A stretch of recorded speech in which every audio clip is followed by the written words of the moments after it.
minutes to 5 p.m. That means they're nearly 2 hours in. Look, there's around the monitor. Gary's got to go away and do his thing with the microphone. Everybody's here to capture their 2-hour photo, which comes up in just over a minute's time. But we'll start now. Rockingham have held on to the lead. DSCA have made a good improvement and moved forwards. 7 laps behind the leader in 2 hours. That's pretty good. Clearly they're coming back 6 laps, 7-6, 7-6. Sports car racing have dropped a little. They're now 23 laps and 16 laps behind second. Look at the lap times here. 14.1s for the first 2 cars here, look. 14.06, still the quickest from SRC Eindhoven. Great bar slot car, clearly doing a fantastic job in LMP2. As you can see, the bubbling up of the LMP1, followed by GT, normally followed by LMP2.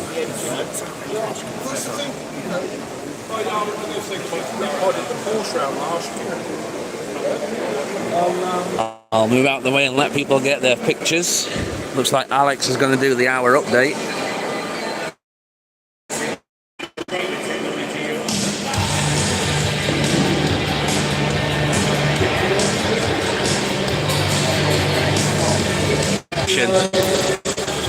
Looks like Sports Car Racing were in for that pit stop. They have had a problem with their rear wing.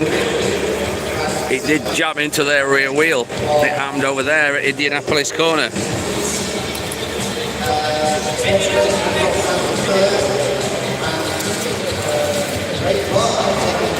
Great bar. Quick pit stop for visual checks by the look of things. Didn't see anything adjusted. Maybe a tickle on the braids.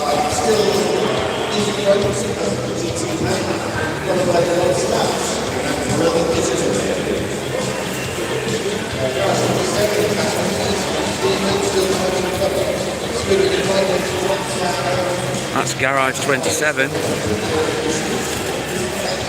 Tyres cleaned. I'm not sure that they'll get back the time they lost from that tyre clean, to be quite honest. There might have been other visual checks attached with that, but there's no reason to stop a car when it's lapping okay.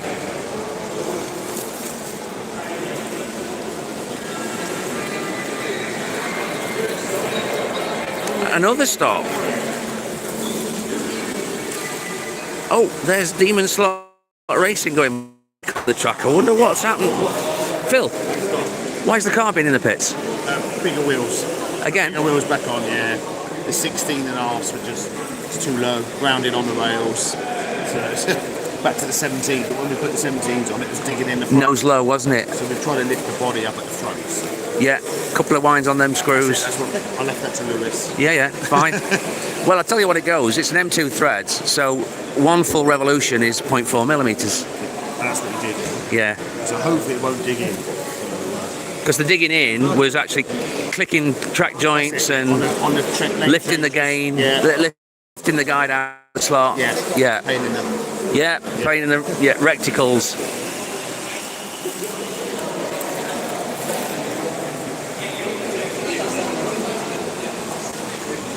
And the race continues.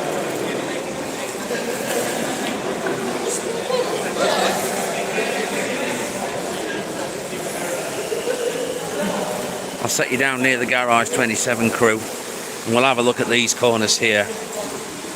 So at the end of pit lane, the right hander is called, at the end of pit lane, start again, the right hander is called Dunlop curve. This right and left is called the Dunlop S's after the Dunlop bridge. And this combination is called Tête Rouge. That must mean head red.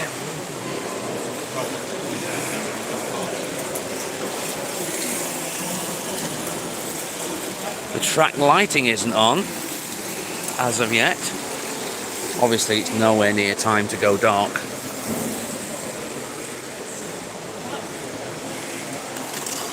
And we'll have a little chat with Garage 27 if we can, or at least their marshals. William, I saw you driving not 15, 20 minutes ago. Have you just done a change on the hour? Pretty much, yeah. Yeah, Darren. Oh yeah, Darren on this. Yeah, first time at the event. Oh, he's brought the right shirt. Yeah. He was saving that, wasn't he? He's in the red Ferrari shirt on the end of the podium. Yeah, he's actually Have a look, organised. guys. He's literally on his first few laps of the 24, so he's a little bit nervous. He'll be fine. Now he's settling in, he's starting to enjoy his drive. Yeah, he'll be There fine. he goes. So when you're a driver and you're doing laps of this track, that S-bend left right is relatively straightforward. But these rights, there's 1, 2, 3, 4, 5. 1, 2, 3, no, 4. 1, 2, 3, and another one slightly to the left. They've got a real interesting rhythm. It's quite difficult to apply throttle in between these curves. So the way you tend to drive them, particularly when you've got an endurance driving style in mind, is to hold the throttle still, somewhere in the low to middle portion of the control of travel, and just watch the car go boing, boing, boing, boing off of all these 4 apexes.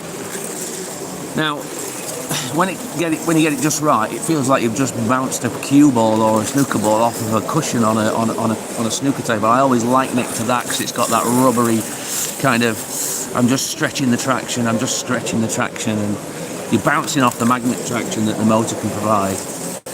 But the timing is critical over here on my left, where you exit this last turn and you apply full throttle for the main straight. If you get the timing ever so slightly wrong and you apply the throttle in the corner rather than after it, you can send a car into a cartwheel right there. I've done it many times. In fact, there's a picture of my car when I'm driving and it's going whoop, up in the air, spinning around on its back end. Captured it, last year someone captured it on my behalf. They called it the pirouette picture.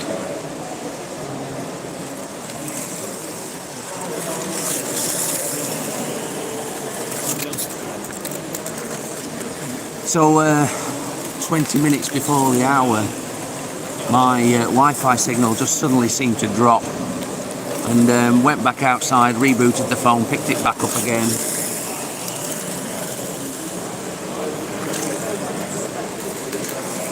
And for a moment there, I couldn't even log back into my YouTube channel. Didn't seem to want to work. Anyway, we're back on. We're back live.